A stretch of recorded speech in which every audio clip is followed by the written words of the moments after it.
भगवान श्री रामचंद्र ने विभीषण से कहा है, बरु बलबाज नरक करताता, दुष्ट संग जनि देहि विधाता।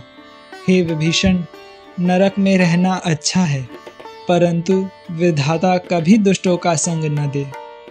जय श्री राधे। दुसंग का सर्वदा ही त्याग करना चाहिए।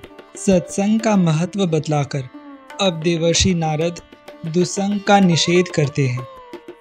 जिस प्रकार सत्संग से भगवत कथा, भगवत चर्चा, भगवन नाम, भगवत प्रीति, सदाचार, सरलता, नम्रता और शांति आदि में प्रवृत्त होता है और मनुष्य सदाचार परायण परम भक्त बन सकता है, इसी प्रकार इसके विपरीत दुसंग से विषय वार्ता, लोक निंदा, भोग प्राप्ति, दुराचार, घमंड, क्रोध, अभिमान और अशांति आदि के प्रति प्रवृत्त होता है और मनुष्य पाप परायण और अत्यंत विषयासक्त हो जाता है।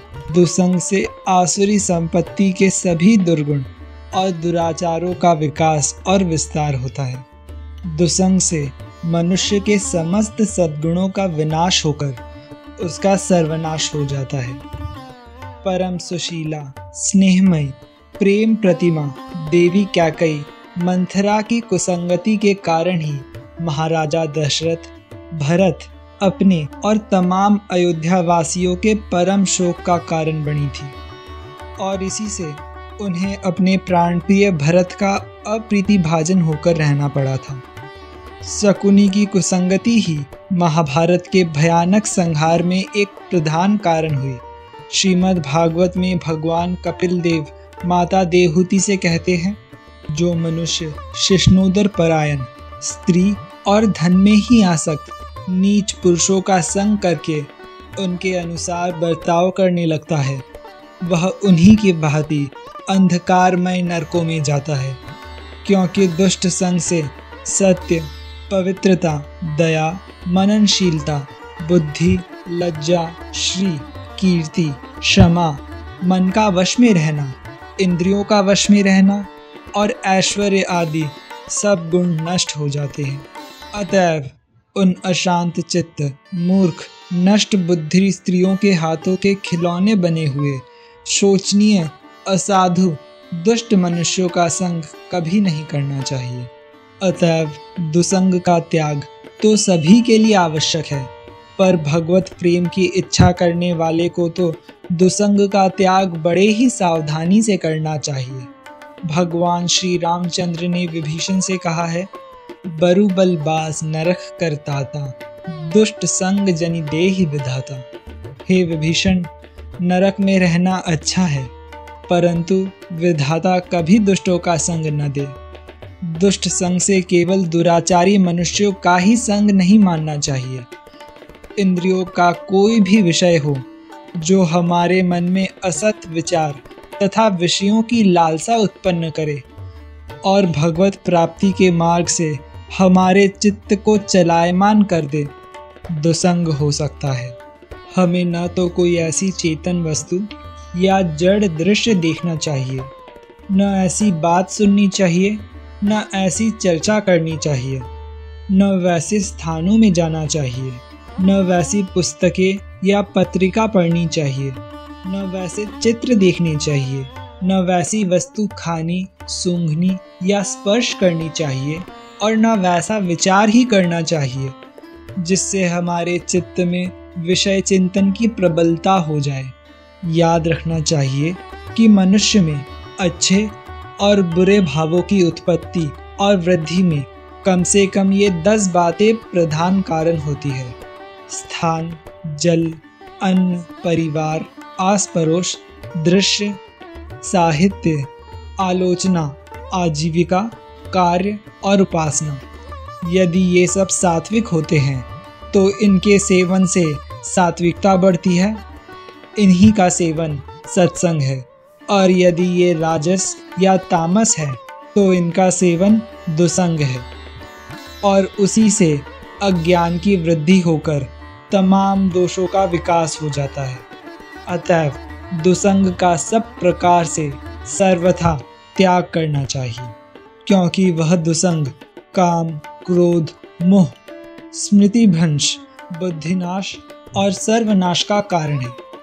भगवत संबंधी तत्व, रहस्य तथा लीला कथाओं को छोड़कर इंद्रियों को भोगों के समय तृप्ति देने वाले लौकिक विषयों का चिंतन ही सर्वनाश की जड़ है।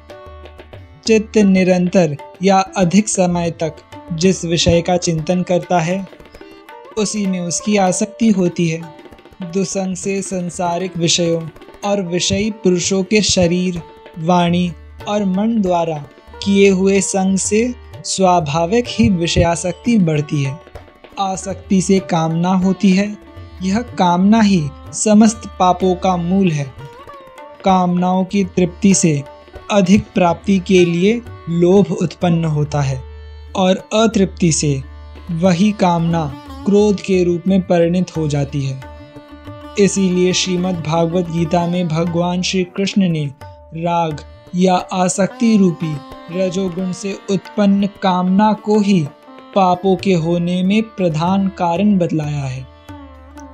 अर्जुन ने पूछा, भगवान, मनुष्य न चाहता हुआ भी जबरदस्ती पकड़ा सा जाकर किसकी प्रेरणा से पाप करता है? इसके उत्तर में भगवान स्पष्ट कहते हैं, रजोगुण से उत्पन्न यह काम ही क्रोध है। इस महापापी काम का पेट कभी नहीं भरता। यद्यपि काम से लोभ और क्रोध दोनों ही उत्पन्न होते हैं, परंतु संसार में मनमानी थोड़ी ही कामनाओं की पूर्ति होती है। अधिकांश में तो विफलता ही प्राप्त होती है। विफलता में क्रोध उत्पन्न होता है। क्रोध की उत्पत्ति हो जाने पर मनुष्य विवेक, विचार शून्य हो जाता है। उसे हित अहित कुछ भी नहीं सूझता। वह पिशाच की भांति केवल विनाश का ही प्रयत्न करता है। इस मोह में उसकी स्मृति नष्ट हो जाती है और स्मृति भ्रष्ट होने से बुद्धि मारी जाती है। बुद्धि के नष्ट होने पर वह इस लोक और परलोक के कल्याण पथ से गिर जाता है। उसका सर्वनाश हो जाता है। ठीक यही बात श्री भगवान ने भी गीता के अध्याय में कहा है। विषयों के चिंतन से मनुष्य की विषयों में आसक्ति होती है। आसक्ति से कामना उत्पन्न होती है। कामनाओं की तृप्ति में बाधा होने से उस कामना से भी क्रोध उत्पन्न होता है। क्रोध से सम्मोह होता है और सम्मोह से स्मृति भ्रंश, स्मृति भ्रंश से बुद्धिनाश और बुद्धिनाश से पुरुष का सर्वनाश हो जाता है। सर्वनाश के कारणभूत विषयों का चिंतन करने में विषय और विषयी पुरुषों का संग ही प्रधान है। यही दुसंग है। अतएव इसका सर्वथा त्याग करना चाहिए। यह काम क्रोध आदि पहले तरंग की तरह शूद्र आकार में आकर भी दुसंग से विशाल समुद्र का आकार धारण कर लेते हैं। जब तक दोषों का समूल विनाश न हो जाए तब तक तनिक से दोष से डरते ही रहना चाहिए। जैसे ईंधन में दबी हुई जरा सी चिंगारी हवा के जोर से विशाल अग्नि का रूप धारण कर लेती है, इसी प्रकार दबा हुआ जरा सा भी दोष कुसंग पाते ही पनपकर विशाल रूप धारण कर लेता है। पहले पहल जब मन में काम क्रोध का विकार उत्पन्न होता है तो उसकी एक लहर सी ही आती है, परंतु कुसंगति पाते ही वह लहर समुद्र बन जाता है। फिर चारों ओर से सारे हृदय पर उसी का अधिकार हो जाता है। सद्विचार के प्रवेश की भी गुंजाइश नहीं रह जाती। उससे सर्वनाश ही होता है। अतएव यह कभी नहीं समझना चाहिए कि हमारे अंदर सद्गुण अधिक है और दोष कम है, इसी से कुसंगति से हमारी क्या हानि होगी।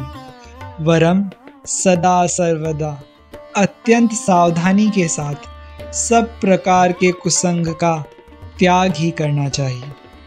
जय श्री राम।